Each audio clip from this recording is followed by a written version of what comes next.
जिस देश में किसी के फ्रिज में बीफ होने के शक में हत्या हो जाती है और ऐसा माना जाता है कि बीफ को खाने वाले और बेचने वाले केवल मुस्लिम होते हैं, उस देश में देश के 10 सबसे बड़े बूचड़ खानों के मालिक गैर मुस्लिम हैं। हमारा देश जो कुछ वर्ष पहले तीसरे नंबर का बीफ निर्यातक देश था, आज दुनिया का सबसे बड़ा बीफ निर्यातक देश बन चुका है और इसमें इन हिंदू बीफ निर्यातकों का सबसे बड़ा योगदान है। दोस्तों, हमारे देश में बीफ को धर्म के साथ जोड़ा जाता है और बूचड़ खानों का जिक्र आने पर आम लोग मानते हैं कि इस पेशे में खास मजहब और वर्ग के लोग ही काम करते हैं। लेकिन हकीकत क्या है? क्या भारत के बड़े बीफ एक्सपोर्टर्स का संबंध हिंदू समुदाय से? जी हाँ दोस्तों, आपका आश्चर्य होगा लेकिन ये सच है और आज हम आपको इसी सच से रूबरू कराने जा रहे हैं। दोस्तों, केंद्र सरकार के वाणिज्य मंत्रालय की संस्था कृषि और प्रसंस्कृत खाद्य उत्पाद निर्यात विकास प्राधिकरण यानी अपेडा से मंजूर देश के 74 बूचड़खानों में से 10 के मालिक हिंदू हैं। और इससे भी आश्चर्य की बात यह है कि इसमें से कई बूचड़खाने उत्तर प्रदेश में हैं। जी हाँ, वहीं उत्तर प्रदेश जहां के मुख्यमंत्री योगी आदित्यनाथ ने बूचड़खानों को बंद कराने की घोषणा की। तो चलिए आपको उन 10 बूचड़खानों के बारे में बताते हैं जिनके मालिक हिंदू हैं। देश का सबसे बड़ा बूचड़खाना तेलंगाना के मेडक जिले में रुद्रम गांव में, इसका नाम है अल कबीर एक्सपोर्ट्स प्राइवेट लिमिटेड और तकरीबन 400 एकड़ में फैले इस बूचड़खाने के मालिक सतीश सब्बरवाल हैं और मुंबई के नरीमन पॉइंट स्थित इसके मुख्यालय से मध्य पूर्व के कई देशों को बीफ निर्यात किया जाता है। यह भारत का सबसे बड़ा बीफ निर्यातक भी है। दोस्तों, अल कबीर एक बहुत बड़ी कंपनी है, यहाँ तक कि इसके दफ्तर दुबई, अबू धाबी, कुवैत, जेद्दा, दम्मम, मदीना, रियाद, खरमिश, सीतरा, मस्कट और दोहा जैसे दुनिया के कई बड़े शहरों में। यहाँ ये भी जान लीजिए कि अल कबीर ने पिछले साल लगभग 650 करोड़ रुपए का कुल बिजनेस किया था। अब बात करते हैं अरेबियन एक्सपोर्ट्स प्राइवेट लिमिटेड की। यह देश की दूसरी सबसे बड़ी एक्सपोर्टर कंपनी है। इसके मालिक का नाम है सुनील कपूर। इसका मुख्यालय मुंबई के रशियन मैंशंस में। यह कंपनी बीफ के अलावा भेड़ के मांस का भी निर्यात करती है। दोस्तों, इसके निर्देशक मंडल में वीरनाथ नागरथ, विकास मारुति और अशोक नारंग है, सभी हिंदू हैं। तीसरा बूचड़खाना है MKR frozen food exports private limited, जिसके मालिक मदन एबट है। इस कंपनी का मुख्यालय दिल्ली में है। एबट कोल्ड स्टोरेज का बूचड़खाना पंजाब के समगौली गांव में। इसके निदेशक हैं सनी एबट। इस लिस्ट में अगला नाम है अल नूर एक्सपोर्ट्स का। इसके मालिक सुनील सूद हैं। इस कंपनी का दफ्तर दिल्ली में है, लेकिन इसका बूचड़खाना और मांस प्रसंस्करण संयंत्र उत्तर प्रदेश के मुजफ्फरनगर के शेर नगर गांव में स्थित है। इसके साथ ही मेरठ और मुंबई में भी इसके संयंत्र हैं। इसके एक पार्टनर अजय सूद हैं। इस कंपनी की शुरुआत 1992 में हुई और ये 35 देशों को बीफ निर्यात करती है। दोस्तों, लिस्ट का अगला बूचड़खाना उत्तर प्रदेश के उन्नाव में है, जिसका नाम है AOV एक्सपोर्ट्स प्राइवेट लिमिटेड। इसका मांस प्रसंस्करण संयंत्र भी है। इसके निदेशक OP अरोड़ा। कंपनी की शुरुआत 2001 में हुई थी। ये कंपनी मुख्य रूप से बीफ निर्यात करती है। कंपनी का मुख्यालय नोएडा में। इसके साथ ही अभिषेक अरोड़ा AOV एग्रो फूड्स के निदेशक हैं। इस कंपनी का संयंत्र मेवात के नूह में है। अगला नाम है standard frozen foods exports private limited और इसके प्रबंधक निदेशक हैं कमल वर्मा। इसका बूचड़खाना और संयंत्र उत्तर प्रदेश के उन्नाव के चांदपुर गांव में है। इसका दफ्तर हापुड़ के शिवपुरी में है। इस लिस्ट में अगला बूचड़खाना है, उसका नाम है पोन्ने प्रोडक्ट्स एक्सपोर्ट्स, जिसके निदेशक हैं S शास्ती कुमार। ये कंपनी बीफ के अलावा मुर्गी के अंडे मांस के व्यवसाय भी करती है। कंपनी का संयंत्र तमिलनाडु के नमक्काल में परमती रोड पर है। दोस्तों, लिस्ट में अगला नाम है अश्वनी एग्रो एक्सपोर्ट्स का। इनका बूचड़खाना तमिलनाडु के गांधीनगर में है। कंपनी के निदेशक K राजेंद्रन है और ये धर्म को व्यवसाय से बिल्कुल अलग रखते हैं। इस लिस्ट में अगला नाम है Maharashtra food processing and cold storage का। इसके पार्टनर सन्नी खट्टर है। इस कंपनी का बूचड़खाना महाराष्ट्र के सतारा जिले के फलटन में है। इसके अलावा हिंदुओं की ऐसी कई कंपनियां हैं जो सिर्फ बीफ निर्यात के क्षेत्र में है। उनका बूचड़खाना नहीं है, पर वे मांस प्रसंस्करण यानी कि प्रोसेसिंग, पैकेजिंग कर निर्यात करते हैं। कनेक्ट ट्रेडर्स ऐसी ही एक कंपनी है। इसके अलावा बड़ी तादाद में हिंदू स्तर के प्रबंधन में ये कंपनी के मालिक तो नहीं, लेकिन निदेशक, क्वालिटी प्रबंधक, सलाहकार और इस तरह के दूसरे पदों पर है। दोस्तों, देश भर में कुल 74 बूचड़खाने हैं जिन्हें लाइसेंस प्राप्त है, जिसमें से केवल यूपी में 38 बूचड़खाने हैं। इसमें 4 बूचड़खाने ऐसे भी हैं जिसे खुद सरकार चलाती है, जो कि आगरा, सहारनपुर में है। वहीं 2 अन्य प्रस्तावित बूचड़खाने लखनऊ और बरेली में। अलीगढ़ में हिंद एग्रो IMPP पहला बूचड़खाना है, जिसे 1996 में शुरू किया गया था।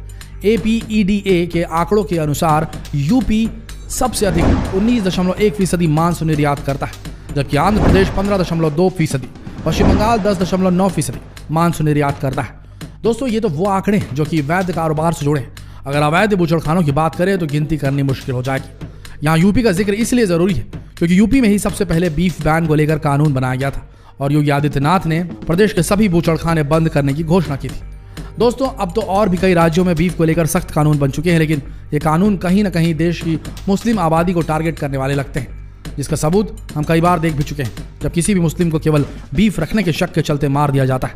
जबकि दोस्तों, मुस्लिमों में बीफ खाने का प्रतिशत बहुत ही कम है, लेकिन यहाँ गंदी राजनीति के चलते इस मुद्दे को धार्मिक रंग दे दिया गया है, वो भी तब जब देश के सभी बड़े बूचड़खाने हिंदुओं द्वारा संचालित किए जा रहे हैं और उनमें काम करने वाले भी अधिकतर हिंदू हैं। देखिए, एक बात को समझना पड़ेगा, इस देश में जितने भी माइनॉरिटी वाले हैं वो इस देश को अपना मानते हैं, इसी ज़मीन से उपजे हैं, इसी ज़मीन से जो भी पाया है उन्होंने इसी ज़मीन से पाया है, और जो देते हैं वो इसी ज़मीन को देकर चले जाते हैं। लेकिन जिस तरीके से एक्सट्रीमिस्ट मेजॉरिटीज़ में वैसे ही माइनॉरिटीज़ में, और इन एक्सट्रीमिस्ट की वजह से, इन बेहद कट्टरपंथी विचारधारा वाले लोगों की वजह से ऐसे कुछ धर्मगुरु हैं दोनों साइड, मुस्लिम्स में भी और हिंदू में भी, जो इस छोटी सी बात को बढ़ावा देते हैं और जिसके चलते ऐसे लोगों पर गाज गिरती है जिनका कोई कसूर नहीं, वो बस एक सिस्टम का हिस्सा होते हैं।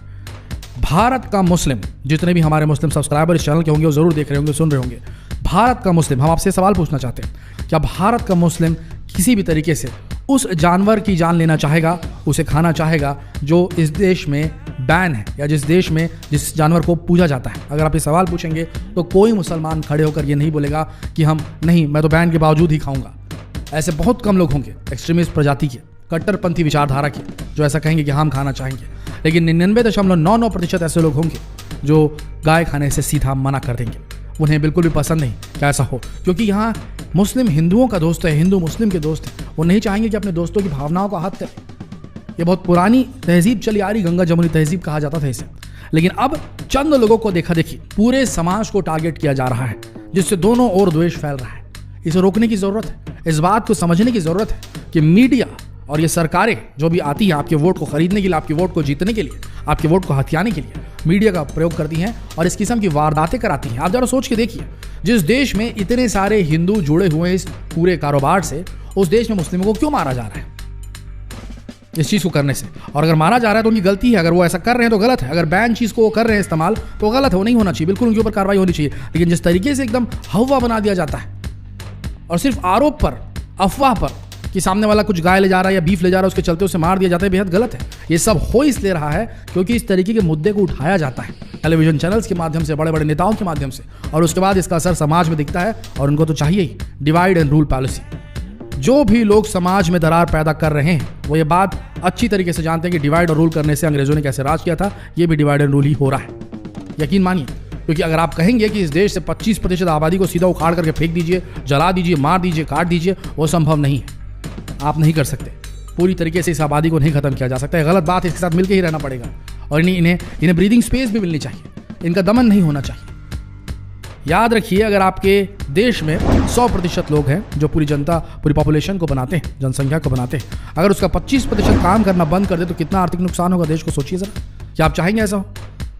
अगर आपको ना मालूम हो तो बता दें, ऐसे कई सारे देश हैं दुनिया में जहाँ की आबादी कम है, जहाँ लोग ऐसे सिटीजन प्रोग्राम्स बनाते हैं कि फॉरेनर्स आएँ और बस जाएं हमारे देश में, हमको लोगों की ज़रूरत है, ऐसा बोलते हैं। ऐसा होता है। और हमारे देश में क्या हो रहा है ज़रा सोच के देखिए।